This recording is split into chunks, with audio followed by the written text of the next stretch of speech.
So thank you, Henry. Appreciate it. So good morning. It's a pleasure to be here today at the Small Fruit Conference. I want to thank Washington State University Cooperative Extension, or County Extension rather, for inviting me to speak and for really continuing the important work they do of taking scientific information and making it available to farmers in a useful form. Their contribution to the success of countless farms and rural businesses is greatly appreciated by our department. I would say now more than ever, it's important we do everything we can to facilitate a thriving agricultural economy. In doing so, we provide food security for our region, and we also build and maintain the viable communities that serve as the hub for our agricultural industry. Over 90% of Washington's roughly 39,000 farms are family farms. And one of the hallmarks of Washington agriculture is that a large number of our farms are intergenerational. In other words, passed down from generation to generation. To continue that tradition, we need to create an environment where existing and future farmers can prosper, not just survive, prosper. Given the global context we find ourselves in, I see two fundamental challenges facing us. First, can we meet the ever-growing demand for safe and nutritious food? And second, can we do that in a way that conserves our natural resources? So at its heart, agriculture is about feeding people, providing food for our local communities, providing food for the state, for the nation, and for the world. At the current rate of world population growth, we need to increase food production by about 50 to 100% over the next 4 decades, and do that on about the same amount of land we have available in agriculture today. If you think about that, that's a pretty daunting task. Now, Washington State really kind of leads the world in productivity, or in other words, yield per acre. We do some amazing things, but other parts of the agricultural world and world community need to step up and be able to accomplish the same kind of high level of productivity. Now, one of the keys to succeeding in that endeavor will be stewardship of our natural resources, our land, our water, and our soil. I mean, that's your basic assets in agriculture. Another is improving the well-being of our agricultural-based communities, especially economic well-being of those communities. As the population of Washington continues to grow, so does competition for land and water. Between 1950 and today, state's population grew from about 2.4 million to 7 million people. Over the same time period, the amount of farmland in Puget Sound diminished by about 60%. So many of us have personally witnessed rapid conversion of formerly rich, productive farmlands to other uses. Now, I'm a 6th-generation Washingtonian. My family came here in 1853, began farming in the Puyallup Valley. Just in the course of my career, I've watched the Puyallup Valley be paved over, basically. It's now houses. They're not growing crops or daffodils, it's houses now. So, you know, we've all seen that, and with Washington's population expected to grow by another 1.3 million in the next 15 years, keeping agricultural lands in production will continue to be a really significant challenge. And many of the new residents we'll see in this state will likely come to the Puget Sound region, and including the North Puget Sound, Snohomish, Skagit, and Whatcom County. And that's really understandable. I mean, Whatcom County is a striking geographic area. You got nearly 140 miles of marine shoreline and 100,000 acres of productive farmland. With Canada to the north and Mount Baker in your backyard, the region is really one of a kind. One of the greatest threats to agriculture in Whatcom County and the rest of Puget Sound is going to be urban encroachment. So balancing additional urban development while maintaining a robust agricultural economy is going to be a task that we have to deal with. Extensive floodplain development, or floodplain rather, was created historically by an arm of the Fraser River and more recently by the Nooksack River. And that floodplain makes fantastic farmland. I mean, it's great for dairy, it's great for berry growing, and you should be proud of your agricultural heritage and proud of the production, the agricultural production in this area. Whatcom County generates about $325 million per year in farm gate value. And that's primarily dairy, raspberries, and blueberries. And by the way, we lead the nation in the production of red raspberries, thanks primarily to Whatcom County. So now I'm going to touch on a subject that's been a source of great tension in Whatcom County. That's water quality issues. So many of you have have heard about the shellfish contamination problems in Portage Bay. And those the shellfish beds, including Lummi tribal beds, have been made off limits to harvest, and that's caused a lot of tension. You know, a lot of targeting of specific aspects of the agricultural industry has occurred, including and most commonly dairy farms.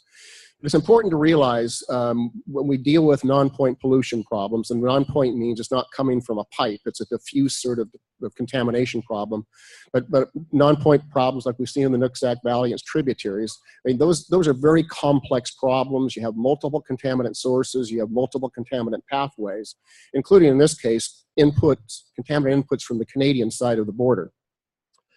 Now there's some folks that oppose large-scale agriculture, and some who oppose certain types of agriculture of any scale. And they'll seize any opportunity to blame agriculture as being the primary source of water quality problems to accomplish other objectives. We all saw the media campaign called What's Upstream that came to life last spring. You know, basically we had publicly funded billboards and signs on sides of buses that proclaimed that unregulated agriculture is putting our waterways at risk. So the campaign, which was apparently the first steps in a planned ballot initiative to impose 150-foot buffers statewide, was intended to create a public impression that farmers and ranchers are the primary cause of water quality problems and that agricultural industry is unregulated. Now, you're in the industry, if you probably find the notion that agriculture is unregulated as being pretty laughable. I certainly do. But if the motive of the campaign was to solve water quality problems, it had the opposite effect. It just simply polarized people and made people less willing to cooperate and find solutions. And I'm not saying that agriculture is not a contributor to our water quality problems, but it's not the only contributor. A truly effective approach to non-point pollution requires a comprehensive approach aimed at identifying and addressing all contaminant sources, including septic on-site sewage systems or septic tanks, drain fields, stormwater runoff, non-commercial or hobby farms, and so on. It requires a commitment by all stakeholders to work together to resolve the problem. I would note that the watershed improvement districts in Whatcom County have led the way really in trying to provide that leadership and bringing stakeholders together, and we applaud the work they've been doing. The Washington State Department of Agriculture is making a strategic investment in gathering reliable data in Whatcom County to assist producers in addressing water quality concerns, and developing pesticide management strategies that are effective and effectively and safely deal with pest pressures, and in improving production practices in light of food safety concerns and additional federal regulations, which I'll talk about in a moment. We are committed to working with the communities and stakeholders in Whatcom County to find solutions and help maintain your viable agricultural economy. Now, another aspect of water that I want to touch on is water quantity. We tend to think about drought as being an Eastern Washington phenomenon, but in 2015, we felt the effects statewide, including Whatcom and Skagit County in particular, where agricultural water shortages occurred. We were fortunate this drought, to be able, for the first time in our agency's history, to make a serious attempt to quantify the economic impact of drought. Although the numbers are still preliminary, we calculate that statewide, last year's drought cost about $700 million in terms of agricultural losses. The blueberry harvest was estimated to have an 8 million pound loss worth approximately $10.5 million. And the red raspberry crop faced a 26% crop loss, which was estimated about $13.9 million. The main conclusion from the study is that the effects of drought on agriculture are widespread. We see them throughout the state, and we'll continue to experience periodic droughts in our future, including droughts in Western Washington. I would advocate that water supply efforts that are currently really focused on Eastern Washington be expanded to a statewide approach. I know from my previous work experience that we can be quite effective in developing water supplies for agriculture. In Eastern Washington, over about a decade time span, we produced about almost 400,000 acre-feet of additional water supply. So even in the driest parts of the state, you can come up with ways to improve water supply. So I had previously alluded to food safety, and our department and the entire agricultural industry will be impacted by some aspect of the new Food Safety and Modernization Act rules, which were just issued by the Food and Drug Administration. The Produce Safety Rule, which is part of FSMA, or Food Safety Modernization Act, will for the first time require federal inspection of many produce farms for growing practices related to food safety. We know growers are very concerned about several aspects of the new rules, including water quality and water testing provisions. We have been working with our counterparts in other states to demand clarity from FDA on the details of the new rules. And we're also working with the state's agricultural industry to determine what role our department should have. One of the ideas, as I said, of federal inspectors. Some segments of the agricultural industry have said they want state inspectors, not federal. So we're working out those issues.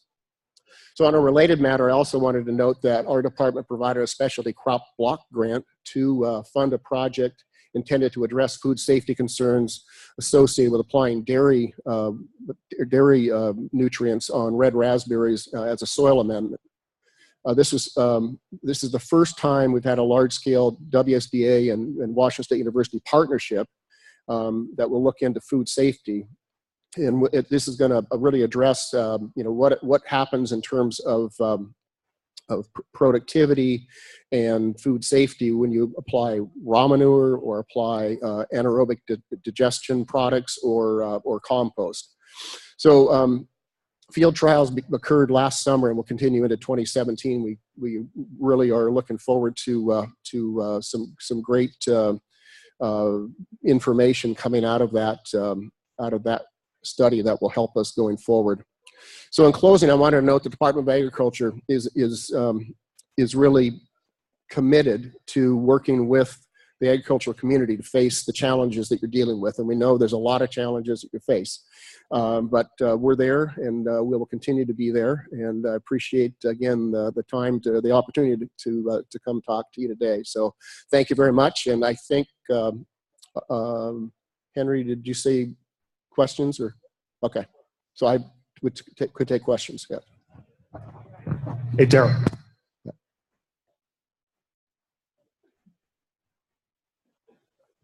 Okay.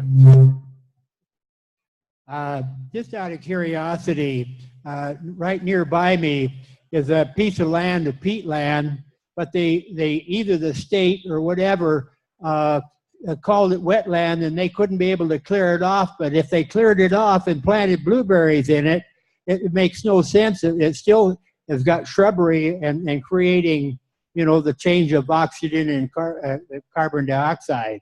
Yeah. So I'm just curious about so-called wetlands and being able to put farm crops in it. Yeah, I'd have to check on that in terms of, I know there's an agricultural exemption, but it applies primarily to land that's already in production.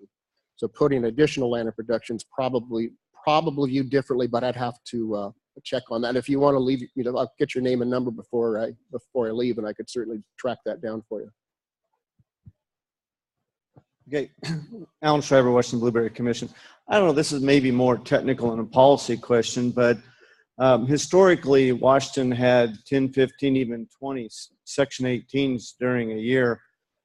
Last year, the state requested 5, one of which came from the berry industry, and three of them got rejected by EPA, and 2 of them were so difficult to get, we had to go crisis exemption.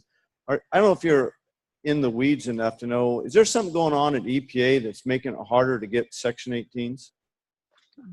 Well, I mean, all I can say is that we experienced the same thing, because and I was personally involved in the Section 18 for it was a wireworm issue with the wheat crop, and we get tremendous pushback from EPA. Brought up, sort of like, well, you have to do. We got pushback on every one of them this year. Yeah, not just wheat. We had to go crisis with the blueberry, strawberry, blackberry, raspberry one, and we had to go crisis with the asparagus one. And the other 3 got kicked out. I mean, Yeah. we've never had that ever. I think we'll, obviously there's a change in administration, and there'll be new leadership at EPA. And so we'll be constructively engaging with them as they go forward in the new administration and see if we can't get better clarity around Section 18 and other issues that we've been facing.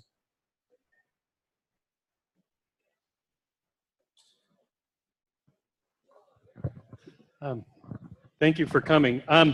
My question is about water rights. Obviously, it's impossible to get a water right. Is USDA going to be able to work with the Native Americans and other municipalities and stuff on getting water rights? I know you talked about drought and different things. It's a big issue. Yeah. People have farmed without them and risk everything. So I didn't know how we could respond to that. Well, again, in my previous position, we spent a lot of time working with tribal issues on water rights, and because we issued quite a few new water rights. Obviously, in this state, water rights, generally speaking, need to be mitigated, and because of a recent state Supreme Court decision, it pretty much limits us to real time in kind mitigation. So it kind of tied our hands. There will be legislation dropped in this session, upcoming to the 2017 state legislative session, that will help try to relieve some of the burdens that have been placed on water supply development by the Supreme Court. But certainly, yeah, we want to be active partners. We've been active down in Skagit County and trying to look for ways of kind of growing the pie in terms of water supply. And that's really the key, because if you don't grow the pie, then it's all zero sum. In order for someone to get a water right, someone else has to lose something. And we don't think that's necessarily the way it has to be. We proved that in Eastern Washington. So we're going to be very active in supporting efforts to shore up water supplies for agriculture, particularly in Whatcom and Skagit counties. Well, just even a way to get them. I mean, the process has been stopped. You apply for it, and then nothing comes down to where it's can be issued.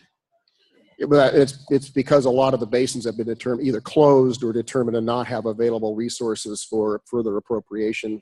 In other words, they're saying they're fully appropriated or overly appropriated. Again, that's the notion of growing the pie. Are there ways to retime water? I mean, there's always also acquisitions, targeted acquisitions that can help as well. But there's several different ways to get at new water supply. And again, we'll engage with you in trying to solve those problems.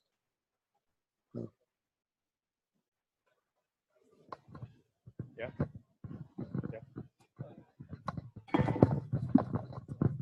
Can I get specific on that point right there? The Foster case is the one you just referred to, was that making it very impossible for us to even, we even had a program here at the Bertrand Watershed Improvement District, and we were pumping water into the stream to replenish the stream, and we can't do that anymore because of a new legal case. So how are you going to engage with there's going to have to be some legislation changes. Yes. And that changing water law has never been an easy task, but you have a strategy for that? Well, I mean, we've been providing input into that legislation that's been actually started being cooked last session. But there's actually two Supreme Court decisions that have affected water supply, kind of how we do business in water supply, and affected it not in a good way. And we're likely to see legislative attempts to fix both of those problems that were created by the court decisions. So it's in the works, and it's been in the works for a while to get at. But yeah, Foster was the one that took away kind of the what we call out-of-kind mitigation, but ways in which you can mitigate for a water right without that straight in-time bucket for bucket mitigation. So. Any other questions? Oh, one second.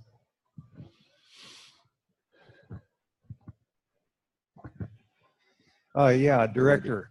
Our industry here, the growers and landowners over the last 10, 12 years have formed the watershed improvement districts to be hopefully a lot more proactive in managing the waters that touch us.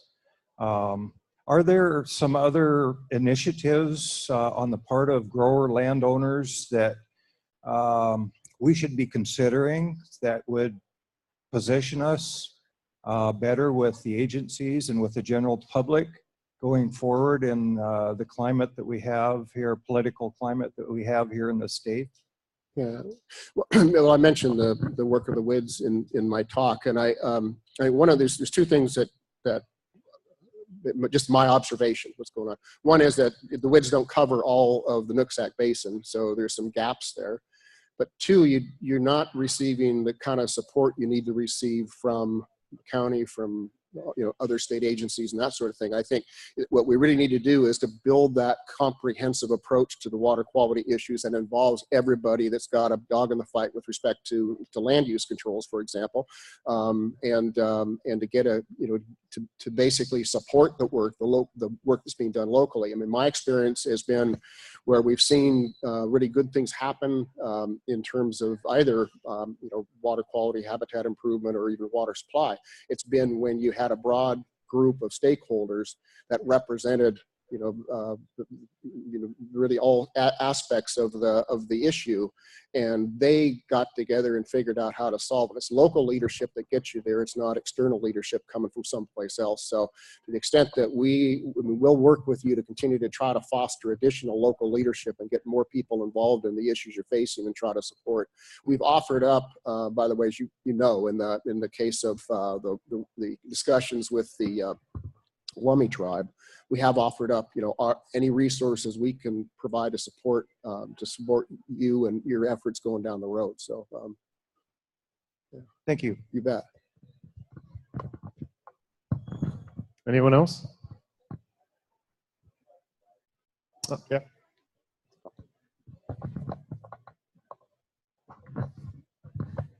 So one of the things that Alan talked about earlier was impending supply glut, and I'm wondering what is the, I'm down in Snohomish County, excuse me. All the trade stuff that I hear coming from the governor's office talks about Boeing. What's the Washington State Department of Agriculture doing us to help in the trade overseas and anywhere?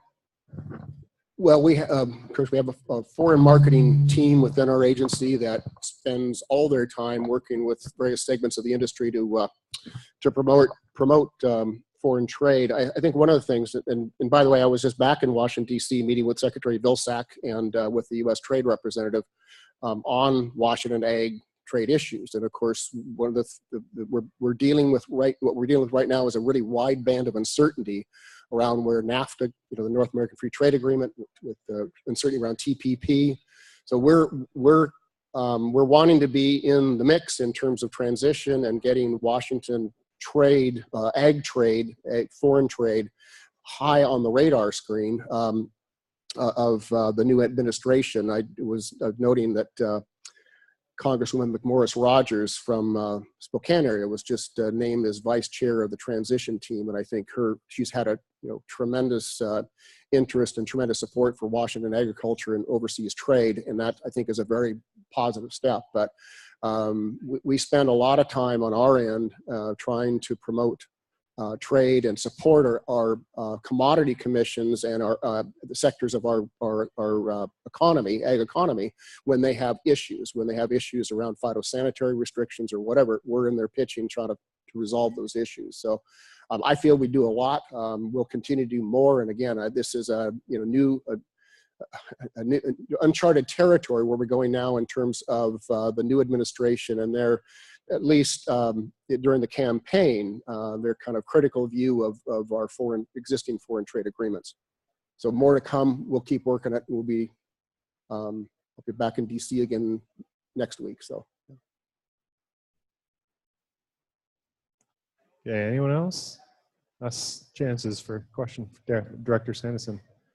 Okay, well let's give him a round of applause. Thank you for coming. Thank you. We're breaking for lunch now, so an hour and a half, 2 lunch options.